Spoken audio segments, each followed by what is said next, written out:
family ini bersetuju untuk kita rakam dia kenangan. Assalamualaikum family ni. Daripada mana kakak kita? Seremban. Orang Seremban kosan ni. Datang sini, boleh apa? Semata-mata nak makan sini ke? Tadi awal dah sampai, tak buka lagi. Tak buka lagi, pukul apa sampai tu? 10.30. Oi, awal bona. Memang datang memang nak makan sini ke ataupun ada? Okey, tahu daripada mana kedai ni?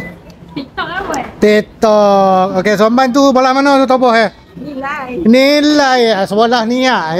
Okey, hari ni kita ada apa? Kita review sikit. Nasi ulam budu dan Nasi ulam budu. Okey, ini Niang Pla. Kemudian tompang ladu ya, tompang ladu. Okey.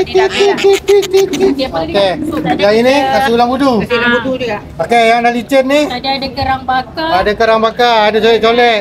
Nasi bujang. Okey, nasi bujang. Okey. Nasi ulam budu ni macam mana? Dia okey ke tak okey ke? Rasa dia macam mana? Nenek. Nenek kita.